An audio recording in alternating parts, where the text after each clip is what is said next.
Hello friends, creative Shailaja ಚಾನಲ್ಗೆ ನಿಮ್ಮೆಲ್ಲರಿಗೂ ಸ್ವಾಗತ.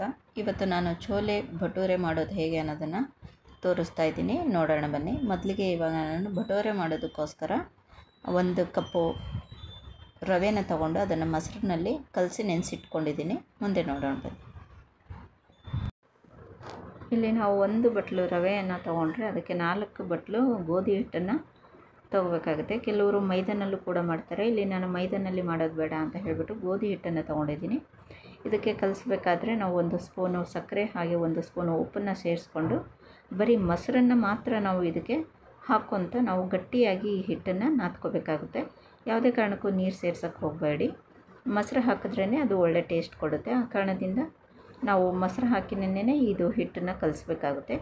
ಇದು ತೆಳುವಾಗಿಯೂ ಕೂಡ ಕಲಿಸ್ಕೋಬಾರ್ದು, ಚೆನ್ನಾಗಿ ಗಟ್ಟಿಯಾಗಿರಬೇಕು. ಆ ಥರ ಗಟ್ಟಿಯಾಗಿ ಕಲಿಸ್ಕೊಂಡು ಒಂದು ಬೌಲಲ್ಲಿ ಹಾಕಿ ಅದನ್ನು ಒಂದು ಪ್ಲೇಟ್ ಹಾಕಿ ಮುಚ್ಚಿಟ್ಟುಬಿಡೋಣ. ಒಂದು ಅರ್ಧ ಗಂಟೆವರೆಗೂ ಕೂಡ ಇದು ನೆನೆಯೋದಕ್ಕೋಸ್ಕರ ಹೀಗೇ ಬಿಟ್ಬಿಡಬೇಕು. ಅರ್ಧ ಗಂಟೆ ಆಗಿದ ನಂತರ ಅದು ಚೆನ್ನಾಗಿ ನೆಂದಿರುತ್ತೆ. ಆಮೇಲೆ ನಾವು ಈಚೆ ತಗೊಂಡು ಮತ್ತೆ ಇನ್ನೂ ಸ್ವಲ್ಪ ಅದನ್ನು ಚೆನ್ನಾಗಿ ನಾದ್ಕೋಬೇಕು.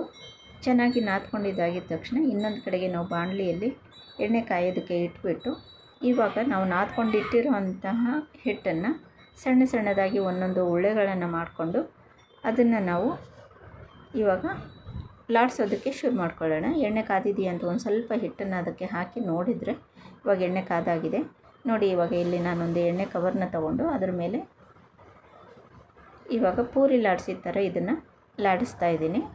ನಿಮ್ಮ ಹತ್ರ ಪ್ರೆಸ್ಸಿಂಗ್ ಮಣೆ ಇದ್ದರೆ ಪ್ರೆಸ್ಸಿಂಗಲ್ಲಿ ಹಾಕೋಬೋದು. ಇದು ಪೂರಿ ಥರ ತುಂಬ ಸಣ್ಣದಾಗಿ ಲಾಡಿಸ್ಬಾರ್ದು, ಸ್ವಲ್ಪ ದಪ್ಪಕ್ಕೆ ಇರಬೇಕು. ಆ ಥರ ಇದ್ದರೆ ಇದು ತುಂಬ ಚೆನ್ನಾಗಿ ಉಬ್ಬಿ ಬರುತ್ತೆ. ಆ ಕಾರಣದಿಂದ ಹಾಗೆಯೇ ಇದು ಸಂಜೆವರೆಗೂ ಇಟ್ಟರೂ ಕೂಡ ತುಂಬ ಚೆನ್ನಾಗಿ ಮೆದುವಾಗಿ ಸ್ಮೂತಾಗಿ ಇರುತ್ತೆ. ಆ ಕಾರಣದಿಂದ ಇದು ಮೊಸರು ಹಾಕಿ ಮಾಡ್ತೀವಲ್ಲ ಅದರಿಂದ ತುಂಬ ಟೇಸ್ಟು ಕೂಡ ಡಿಫ್ರೆಂಟಾಗಿರುತ್ತೆ, ಚೆನ್ನಾಗೂ ಇರುತ್ತೆ ಫ್ರೆಂಡ್ಸ್. ಇವಾಗ ನೋಡಿ, ಇದು ಇವಾಗ ಭಟೂರೆ ಮಾಡಿದ್ದಾಯಿತು. ಇನ್ನು ನಾವು ಚೋಲೆ ಮಾಡೋದು ಹೇಗೆ ಅನ್ನೋದನ್ನು ನೋಡ್ಕೊಳ್ಳೋಣ ಬನ್ನಿ. ಚೋಲೆ ಮಾಡೋದಕ್ಕೆ ಇವಾಗ ಮೊದಲಿಗೆ ನಾನು ಈರುಳ್ಳಿ ಮತ್ತು ಟೊಮಾಟೋನ ಇಲ್ಲಿ ಸಣ್ಣದಾಗಿ ಹೆಚ್ಚಿಟ್ಕೊಂಡಿದ್ದೀನಿ. ಇದನ್ನು ಮಿಕ್ಸಿ ಜಾರ್ಗೆ ಹಾಕ್ಕೊಂಡು ಇದು ಚೆನ್ನಾಗಿ ನುಣ್ಣಗೆ ಸಪ್ರೇಟಾಗಿ ಇದನ್ನು ರುಬ್ಕೊಳ್ಳೋಣ. ಈಗ ರುಬ್ಕೊಂಡಿದ್ದಾಗಿದ ತಕ್ಷಣ ನಾವು ಒಂದು ತಪ್ಪಲೆಯಲ್ಲಿ ಇವಾಗ ಚೋಲೆ ಮಾಡೋದಕ್ಕೋಸ್ಕರ ಒಗ್ಗರಣೆಗೆ ಇಡೋಣ. ನೋಡಿ, ಇಲ್ಲಿ ಒಂದು ತಪ್ಪಲೆಯಲ್ಲಿ ಒಗ್ಗರಣೆಗೆ ಎಣ್ಣೆನ ಹಾಕ್ಕೊಂಡಿದ್ದೀನಿ. ಈ ಎಣ್ಣೆಗೆ ನಾವು ಇವಾಗ ಸ್ವಲ್ಪ ಜೀರಿಗೆಯನ್ನು ಹಾಕ್ಕೋಬೇಕು. ಜೀರಿಗೆ ಹಾಕ್ಕೊಂಡಿದ್ದಾಗಿದ ನಂತರ ನಾವು 1-2 ಮೆಣಸಿನಕಾಳನ್ನು ಹಾಕ್ಕೋಬೇಕು. ಮೆಣಸಿನಕಾಳು ಹಾಗೆ 1-2 ಏಲಕ್ಕಿ ಹಾಗೆಯೇ ಇವಾಗ ಇಲ್ಲಿಟ್ಟಿರೋ ಎಲ್ಲ ಪದಾರ್ಥಗಳನ್ನು ಕೂಡ ನಾವು ಅದಕ್ಕೆ ಸೇರಿಸೋಣ. ಇಲ್ಲಿ ಕಾಬೂಲ್ ಕಡಲೆ ನಾನು ರಾತ್ರಿ ನೆನೆ ಹಾಕಿಟ್ಕೊಂಡು ಬೆಳಗ್ಗೆಗೆ ಅದನ್ನು ಕುಕ್ಕರಲ್ಲಿ ಕೂಗಿಸ್ಕೊಂಡಿದ್ದೀನಿ. ಇದು ಕೂಗಿಸ್ಕೋಬೇಕಾದ್ರೆ ಅದಕ್ಕೆ ನಾವು 1 ಚಕ್ಕೆ ಹಾಗೂ ಪಲಾವ್ ಎಲೆನ ಹಾಕಿಬಿಟ್ಟು ಇದನ್ನು ಕೂಗಿಸ್ಕೊಂಡಿದ್ದೀನಿ. ಇದು ಮೆದುವಾಗೋ ಥರ ನಾವು ಸ್ವಲ್ಪ ಕುಕ್ಕರಲ್ಲಿ ಬೇಯಿಸ್ಕೋಬೇಕಾಗುತ್ತೆ. ಬೇಯಿಸ್ಕೊಂಡಿದ್ದಾಗಿದ ನಂತರ ಇದು ತುಂಬ ಸಾಫ್ಟಾಗಿ ಚೆನ್ನಾಗಿರುತ್ತೆ. ಇವಾಗ ನೋಡಿ, ಅದರಲ್ಲೇ ನಾನು ಸ್ವಲ್ಪ ಕಾಳುಗಳನ್ನ ತೆಕ್ಕೊಂಡು ಮಿಕ್ಸಿ ಜಾರ್ಗೆ ಹಾಕ್ಕೊಂಡಿದ್ದೀನಿ. ಇದು ಹಾಕೋದ್ರಿಂದ ಸ್ವಲ್ಪ ನಮಗೆ ಚೆನ್ನಾಗಿ ಪಲ್ಯ ಬರುತ್ತೆ. ಆ ಕಾರಣದಿಂದ ಮಿಕ್ಸಿಗೆ ಹಾಕಬೇಕು. ಇದು ಈರುಳ್ಳಿನೂ ಕೂಡ ಗ್ರೈಂಡ್ ಮಾಡ್ಕೊಂಡಿರೋದು, ಹಾಗೆ ಟೊಮಾಟೊ ಪ್ಯೂರಿ ಕೂಡ ಇದು ಗ್ರೈಂಡ್ ಮಾಡ್ಕೊಂಡಿರೋದು. ಇವಾಗ ನೋಡಿ, ಇದು ಬೆಳ್ಳುಳ್ಳಿ ಶುಂಠಿ ಪೇಸ್ಟು. ಈಗ ಮೊದಲಿಗೆ ನಾವು ಈರುಳ್ಳಿಯನ್ನು ರುಬ್ಕೊಂಡಿದ್ವಲ್ಲ ಅದನ್ನು ಹಾಕ್ಬಿಟ್ಟು ಅದನ್ನು ಕೆಂಪಾಗೋವರೆಗೂ ಕೂಡ ಚೆನ್ನಾಗಿ ಇವಾಗ ಎಣ್ಣೆಯಲ್ಲಿ ಇದನ್ನು ಫ್ರೈ ಮಾಡೋಣ. ಇದು ಫ್ರೈ ಮಾಡಿದ್ದಾಗಿದ ನಂತರ ಇವಾಗ ಅದಕ್ಕೆ ಬೆಳ್ಳುಳ್ಳಿ ಶುಂಠಿ ಪೇಸ್ಟನ್ನು ಹಾಕ್ಕೋಬೇಕಾಗುತ್ತೆ.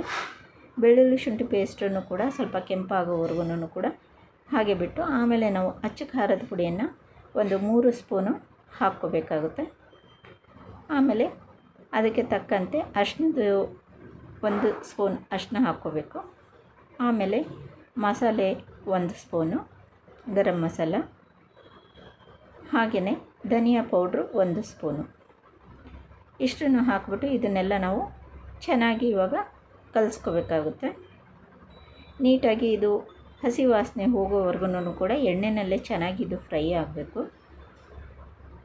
ಈ ಥರ ಸ್ವಲ್ಪ ಚೆನ್ನಾಗಿ ಎಣ್ಣೆಯಲ್ಲಿ ಫ್ರೈ ಆಯಿತು ಅಂತಂದರೆ ಅದು ತುಂಬ ಚೆನ್ನಾಗಿ ಘಮ ಕೊಡುತ್ತೆ. ಆ ಕಾರಣದಿಂದ ಎಣ್ಣೆಯಲ್ಲಿ ಚೆನ್ನಾಗಿ ಫ್ರೈ ಆಗೋವರೆಗೂ ಕೂಡ ನಾವು ತಳ ಹತ್ತದೇ ಇರೋ ಥರ ಇದೇ ಥರ ನಾವು ಕೈ ಆಡಿಸ್ತಾ ಇರಬೇಕು.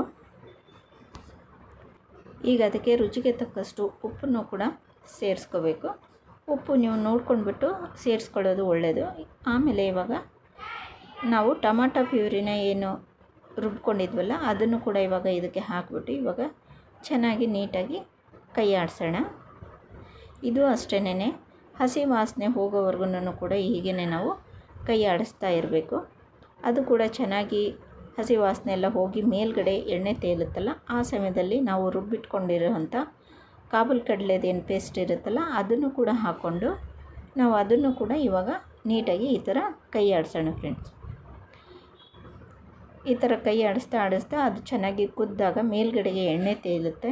ಆ ಥರ ಎಣ್ಣೆ ತೇಲ್ತು ಅಂತಂತಂದರೆ ಆವಾಗ ಅದು ಎಲ್ಲ ಚೆನ್ನಾಗಿ ಕುದ್ದಿದೆ ಅಂತ ಹೇಳಿಬಿಟ್ಟು ಅರ್ಥ. ಆಮೇಲೆ ಇವಾಗ ನಾವು ಅದಕ್ಕೆ ನಾವು ಏನು ಕುದಿಸಿಟ್ಕೊಂಡಿರ್ತೀವಲ್ಲ ಕಾಬೂಲ್ ಕಡಲೆನ ಅದನ್ನು ಇವಾಗ ಇದಕ್ಕೆ ಸೇರಿಸ್ಕೊಂಡು ಎಲ್ಲ ಚೆನ್ನಾಗಿ ಮಿಕ್ಸ್ ಮಾಡೋಣ.